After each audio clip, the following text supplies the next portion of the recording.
Yo, what's going on, guys? And we're going to be doing our mock draft. I think we've done one to start the year. Either way, we're going to get right into today's video. I want to hear your thoughts down below. What do you guys think about this? And let me hear your opinions. Who do you guys think is going to be the number one pick? Cooper Flagg is still the front runner, but Dylan Harper, man. Dylan Harper, this guy's averaging like 20 plus points a game. He can facilitate, he can rebound, he can create his own shot. Like, he might not be the most athletic guy, but he does that like ability to separate that. I really think Dylan Harper could be like a Jalen Williams type player, which is crazy to say. And there's a reason why people are thinking he could go number one. Now, we're going to say in this case, Cooper Flagg still, guys, basically almost averaging 20 points, like 8 rebounds, 4 assists, like 2 blocks. 2 steals, a block a game. Yeah, he might not be an elite shot creator like Dylan Harper and Ace Bailey. Definitely better shot creators, but he still, I think, has the highest floor out of everybody. I think in this case, though, either way, Dylan Harper would go number 2. Number 3, I know some people would love if I say, supposedly, is it correct? Yakuonis?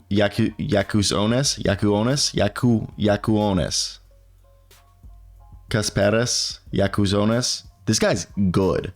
I don't know if he's third overall good, and I still think Ace Bailey would go number 3. The guy, Ace Bailey's a bucket. Ace Bailey's going to be in the NBA as a 20 point per game scorer. Has the ability, like, floor to be Michael Porter Jr. as a just volume shooter. I think that's the floor, and that's why it's fun to watch him. And then I think this is where a guy like Yakuonis, I know like some people would be like Trey Johnson or VJ, but I think Kasparas would be a better. Tell me down below how to say it correctly, but would fit nicely next to LaMelo Ball and Brandon Miller. Now, I don't want to take up too much of your guys' time, but we're going to continue going. I don't know why, but if the Jazz are here, Igor is a tall guard, 6'9". I think his floor, if he doesn't work out as a guard, he'll be a wing. Maybe more in the, I know Tomo Stanarowski was a guard, but like more of a swingman, a guy who'll play the 2 or the 3. But dude, this guy really could be like a Tyrese Halliburton.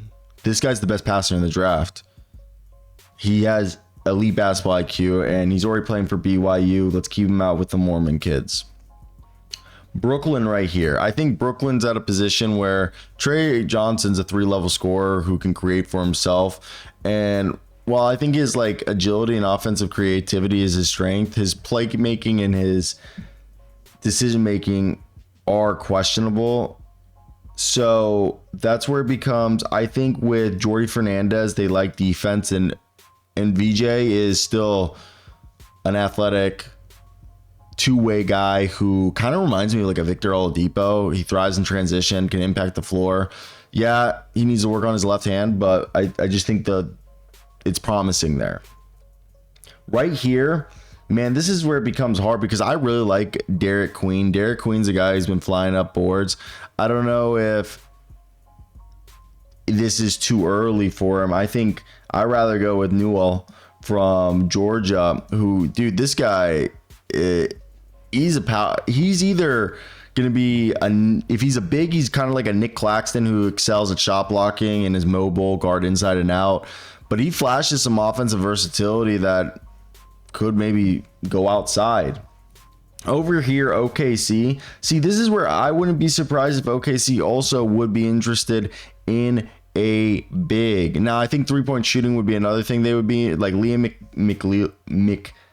McNeely would be someone that I think they would be interested in. But I think a guy like Derek Queen, who's a skilled big man, who's got some good post-up moves and rebounding ability, that to be Isaiah Hartenstein's backup and eventual maybe replacement, could kind of fit what they want to do there. And the whole thing is, I think they want less of a project. That's why I also think Liam could come in and fit nicely for them in between J-Dub and Shea. as a 6'7" sharpshooting wing who has high basketball IQ. He's going to be able to come in day one, stretch the floor, make smart plays. So I think that's the less of a worry about an adjustment, I think, is the thing right there. This one is interesting where if you are the Rockets and you have this, I think if you believe Reed Shepard's the point guard of the future, then you probably want to go with the guy who's going to be the most impactful player, which I think could either be Colin Murray Broyles, who could kind of fits what they do, or it's going to be Derek Queen. Again, I think right here, when you look at a guy like Colin Murray Broyles, he just fits Ime Udoka's style of coaching, just a defensive-minded forward. He hasn't taken much threes, but like he has a good form and hit him at an efficient rate. And he's a really good slasher. And he's 6'7", but he like plays like he's 6'10". I think he's just the guy if you're right here. Now, I know it's not going to be the Rockets, but like at that spot, but there's still a chance that it could be. For the Bulls, I think you take best player available. Right now, it's Trey Johnson. He's, as we said, shot creator. They don't need a facilitator, so let's just get a bucket. Ben Saref. I love Ben Saref. Dude, he's a 6 foot. There's multiple heights. I think he's like 6'5", 6'6". Great. I like his shot. He has the length to be able to defend. He's playing in Germany. He's really crafty, man. Really crafty. Really good ball handler. Second best probably passer in this draft. And he's someone that I think can either, worst case scenario, if he's not a true point guard, I think he can be a wing, like a two-way, like a better, I hate doing a white on white comparison, but like a better Joe Ingles. And if it does work out, I think he kind of reminds me of like an Anthony Black, and he fits San Antonio perfectly. I think Derek Queen could be a really good big man, and the Kings, I would love Derek Queen to be the guy next to Sabonis, but in this case, I don't think they're in a position to like get anybody like that. I think they would want to go for someone who's going to be the most pro ready, and that's where I think right here Kneppel, right, could be the most impactful. Like, come in, they need a shooting guard, and he's been able, besides being an elite shooter and shown some secondary playmaking ability and shown to be a better defender than people thought. If this is the Warriors are definitely interesting if they would be at a spot like this. I think Noah Esengu, right? Esengu is how you would say it. Who's actually Ben Sarif's teammate is, Esengwe. Noah Esengwe. He's 18. He's a really good forward build that I personally think is like what you want in a modern day forward. And he's athletic, and he's the ability to actually be a small ball five and moves well enough to maybe even be in a big lineup of three. His ability to guard 1 through 4 and maybe even 5 makes him a guy that if you can figure out how to be a really efficient two-way shooter, that could be really valuable for a team like the Warriors. Now, if the Spurs are here again, I think a guy like Jeremiah Fears is going to be the one that they would take. He's flying up boards. I know he could be a guy who stays, but he's 6'4", 6'5", skinny, athletic, quick, dynamic, could play both on or off ball. And I think his speed and offensive versatility allow him to, take a chance that even if Steph Castle works out as a point guard, this could be your shooting guard, and then Devin Vassell's your wing. All you need is a power forward. I don't know why my nose is so itchy. So like, just you're seeing me itch it. It's because of that. Now, this is, I guess, technically the Wolves pick through the Pistons. I think Boogie Fland screams, we need a point guard, and I just think Boogie Fland is the guy who would come in and be able to prove. He's such a good shooter. And he's a shifty scorer who can generate offense not only for himself, but it can score in tight spaces with that quick side action that he has. And he's actually a way better defender. Kind of fits the Robert Dillingham, and I just think having another guy allows you to move off of Mike Conley. Oh my God, my nose though. At this point, if you're the OKC Thunder, I think a guy like Hugo Gonzalez would fit what they have. I know they took Topage last year, but I think Colin will watch. This might be a little bit early for a guy like him, but I think they would like just the idea of having a big who could either be a 4 or 5, who has the mobility at an impressive size to be a shot blocker, rim protector, rebounder, who's really raw, who just needs to develop, and they don't need to rush him. And dude, the physical tools, Milwaukee with home grid have the potential to be like one of the best interior duos. I think Derek Queen, now that Isaiah Jackson popped his Achilles, James Wiseman might be coming back, but it doesn't seem like Isaiah is going to be coming back. Derek Queen would give him a guy to develop behind Miles Turner, could be his replacement eventually. He's a really polished 18, 19-year-old. I think he's just turned 19. And who, if he can develop an outside shot, he can be a really good 250-pound, 6'10" big. Like, I like that. Now, I think if we look over here, Nolan Traore, who's fallen, I think they would take him. He's a poor man's Jalen Green, is what I've said for months now. I wasn't a huge fan of his game. It was just because this past off season, and I think it was Hoop Summit and another tournament, he had really played well in front of scouts, so people had become quite fond of his. But to me, I just thought it's not that he's a one-trick pony, but he's more of a two guard who's not big enough to play the 3, but he's not a true table setter to be able to play the 1 or be a combo guard who plays the 1 or 2. He doesn't really have lead guard ability, but he's a good ball handler who can create for himself and sometimes for his teammates when needed. His defensive consistency and efficiency on offense just isn't there, but I think he has more upside as being a secondary playmaker than a primary playmaker. Now, if for some reason the Thunder were like, we're going to keep these picks, I think for them at this point, we've taken a big, we've taken a wing. You'd think they take a guard, or I think at this point they would be a team that would be like, in any of these picks, I think they're trying to take ready guys, and Alex Caravan would be a guy who sharpshooter, winner, high basketball IQ, shown he's better at defense, still, working on that agility. But he's a guy that, he's not going to create his own shot, but he's going to be always ready to shoot it.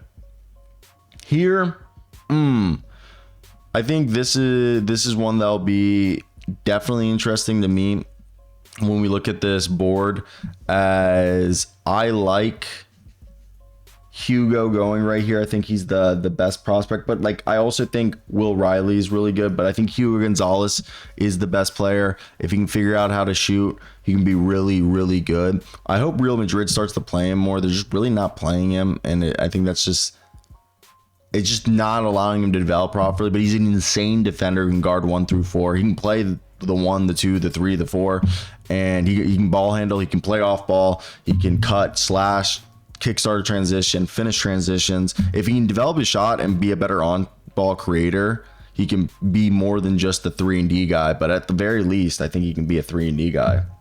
Jordi Fernandez, Spanier connection.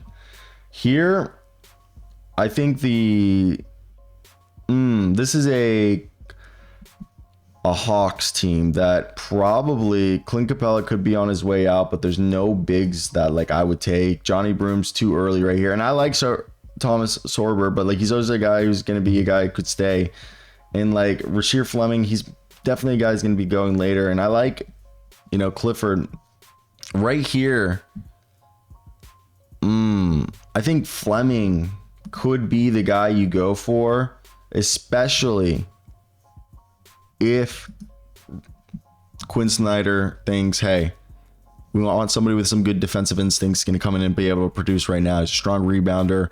He excels at contesting shots, creates second chance opportunities on the board. And I think he just needs to become a better shooter. And who else but Quinn Snyder to do that? So that's my own personal opinion.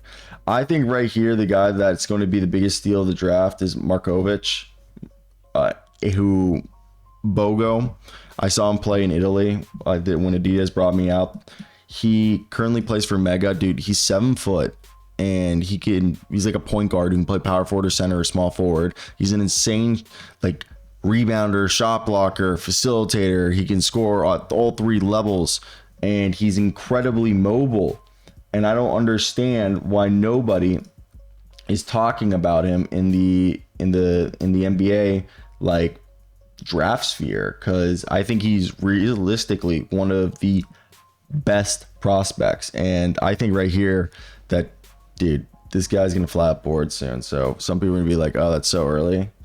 It's not. I think right here, Johnny Broom. I know some people are gonna be like, oh, he's old and he's undersized, but with Mo Wagner blowing out his knee and Goga, they could trade him this offseason to capitalize on his value. This is a guy who's a strong rebounder, interior defender. He thrives in the paint, offense and defense, can control the boards and, deter opponents from coming inside. So I think going to a team like Orlando would be perfect. And then if Orlando's here again, I do think they're the type of team that would take Ian Jackson, who loves to get to he's a rim attacker, can create scoring opportunities, super athletic, has some size, can play the 2 or the 3, even though he's a little small for a wing. Not much of a creator for others, but I think the defense and everything there is just really, really good. So I would take him there. Now, right here, I think this all depends if they're going to keep Santi Aldama or not, but I think Michael Ruzic would be a guy who is more of a 4, but he's got really good mechanics. He could be a small ball 5. He can space the floor, and personally, he kind of reminds me of a Dario Saric type guy that I think is a bigger Dario Saric, but is a guy that if Santi Aldama walks, they should be very much interested in taking. Now, here, I think, again, if we're looking for somebody that fits the culture, I think Clifford, who's an athletic wing, can play both forward positions or even be a large 3. I think as a good rebounder, defender, and he's gotten better as a shooter, a guy who has the athleticism to play above the rim, forecast as a guy that I think is very much a two-way player that teams are definitely going to have a lot of interest in. Now, here, I think if we're looking at another guy that could be around the board or still available, I think Cam Jones. I really like Cam Jones. He's a reliable wing who's two-way. Again, fits this. He plays at Marquette. Yeah, he's older, but I think at this range of the draft, that's the type of players you're going to be looking here. I think if you're a team like Boston, I wouldn't be surprised if they're interested in if Thomas Sorba is still there. Why not? Why not have him go and be someone that they can go out and get? Sorry for making this such a long video, but LeBaron Philon is somebody that I think would go definitely to a team like the Clippers, a quick scoring guard with great offensive instincts. And yeah, he's got to get better at defense and making his, playmaking ability better. But that's a guy that I think that could go right there easily. Now, for me, I think at this range, dude, Jace Richardson, they've already taken 2 guards, so I think they would go bigs, right? A bigger guy. Dude, a duo, the hero is a dog. I'm telling you. JT Toppin is somebody that I really like and I think could be available here, but I think Noah Penda on Le Mans, coming out of France, is someone that I personally think could be sneaking up boards. Do they have him as a small forward? No way. This guy's definitely a combo forward.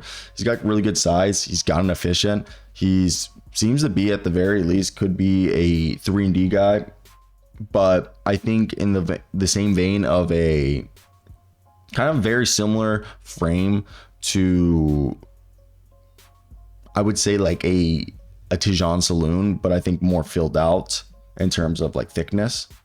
So as we go right here, who else is at the top of the board that's still available? I think right here, Jace Richardson would go to a team like, I think people are just concerned about his size, but he just continues to get better and better. And he's someone that I think could be very solid if he moving forward. Now, at this point, who is the highest potential guys available? I think Dink Pei would be someone who could go right there. Dink's just like he's like 6'8", dude. And who the heck did he remind me of? Oh, he reminded me of like a Trey Murphy kind of play the shooting guard or the small forward position, and he's a capable scorer who can get to the rim, but is more of a 3-point shooter. Not much like he's supposedly a point guard, but I don't really see that. So I think it is in the eye of the beholder, of course. But Detroit right here, they're a team that they could be moving bigs, and I think Ryan Kalkbrenner, if they want to go ahead, and he's like the best big available, great shot blocker, he's going to come in and be able to dominate the boards. I just think that is a move that you could see going on right here. And it's crazy to see how Rocco Zikarsky has kind of fallen. And speaking of Rocco, I think he is a guy that at this range you could see go. Shot blocker kind of struggled in Australia. He's also someone who could stay in Australia for another season. But if he is available, I think this is a range that a guy like him could easily go, because he's going to be able to come in and, be effective. This is where I think Adu Thiero is going to come in, a freaking athlete that's like can jump out the gym, built like Josh Okogie and Isaac Okoro. He just needs to be a better shooter, but a great slasher and defender. That's a team that would like him. At this point, I think Will Riley, if he's out here, a guy 6'8" who could be a point guard or a wing, not a point guard, but a combo guard. I think he's been more of a wing at Illinois because of Yakisonis, who's been so good. But yeah, no, that's definitely one that I just am shocked by. But while we wrap this up, where are we at? 37. So yeah, I think right here, a guy, Drake Powell would probably go off the board right here. Carter Bryant would go to a team like, I think, Dallas, because of his ability to be a small ball four and is a solid sized wing. I think the highest potential available guy left on the board for us right here could be a JoJo Tugler or a Walter Clayton Jr. But Darian Reed is somebody that I think they would like, and they need a small forward who... Payne Sanford, I forgot he went back into the draft. And if Donnie Freeman comes out, that's another one that they could have interest in, as he fills a need for them. But to me, and Alex Tui, I think could be someone that they're interested in. I know he's a bit older, but they really don't. If Corey Kispert leaves, I think Alex could be someone that they want. And Alex is someone that, like, look, he can play both forward spots. He can do a little bit of playmaking, but he's a shooter. And I think his multi-positional fit and ability to not need the ball and create for others kind of fits where they're at as an organization. I think KJ Lewis, yes, would go right here, especially regardless of the team, just because he seems like a guy that teams would want to, just see what he could do, especially at Arizona, being a large 6'4" guard who I think could actually play two positions. If McKenzie's in the draft right here, 6'9", small forward, that's where I think he'd go. Just someone like that is just huge. I'm just gonna go quickly through here. Just ignore the teams. I think JT Toppin or Donnie Freeman. I think Donnie Freeman at this point has a higher ceiling. JT Toppin's a great rebounder. I still think he'd be an early second round pick. I think Hunter Salas, another guy that's going to be an early second round pick for the last guy I was talking about. But I think guys that right here who, I know we're in the middle of the second round, but these are all players that I think people are going to be looking at as potential second round picks. I do really like Tyrese Proctor as somebody that people might take earlier than you'd think because of his just size. Outside of that, Ben Hansel, this guy's insane. I think he's somebody that overseas you need to keep an eye out. Now, for Darian Williams is somebody that I've been following, and the more and more I watch his game, I think the guy as a versatile wing who doesn't need to impact the game with the ball in his hands. I think he's just going to slide up the boards. Coleman Hawkins is someone who can pass like Kevin Love, stretch the floor, and play both power forward and center. He's someone that I believe can be an impact player.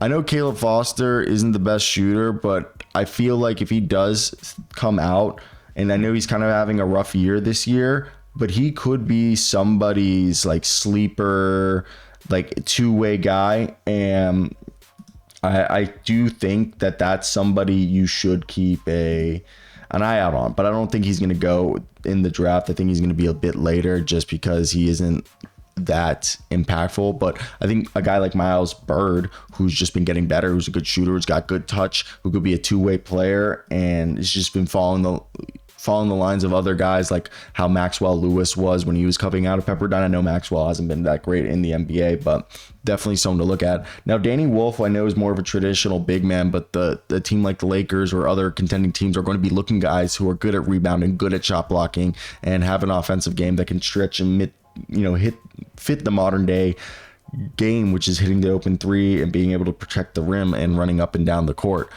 Now, I think a guy like Maxime Renaud, who is currently playing for Stanford, has been fantastic. He's a guy who's 7'1" big. He's another like guy that I would believe that you're gonna see get a lot of interest as we get closer to the draft. By the way, Johan Grulin is another one we'll talk about, but Maxime, he's just one of the best players in college basketball. He's got soft touch around the rim, and I think he just fits the modern day game. Now, Johan Grulin is who I think is going to be a huge flyer up the boards.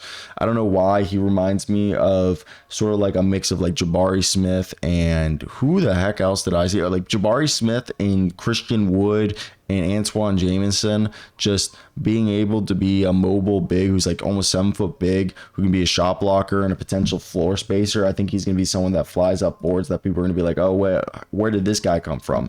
Darren Reed just got really good size, and I think people like that said size, which, isn't typically that well compact and built. So for me, I think looking at a guy like him, I wouldn't be surprised if he ends up getting taken at the late second, because he's also coming out of Alabama where they have decent development. And I think a guy like Xavier Lee is going to go at this end of the second. I could see Kanan Catchings, because of being a 6'9" forward, be someone who entices people. I do think Tyrese Proctor is going to get drafted, just that size and being able to facilitate. I think Jameer Watkins could at least be like a Torrey Craig in the NBA. Someone's going to give him an opportunity over that. And outside of that, I think Ethan Almanza should get drafted. He's deserving. Same thing with Jackson Robinson. And another foreign guy, Jan Beringer. Dude, this guy's a beast. But there's only 59 picks, so I don't know what this is for, because the Knicks forfeited their pick, but that's going to be the mock draft. Hope you guys did enjoy it. Like, comment, and subscribe. We got to keep scrolling. Pause it if you guys want.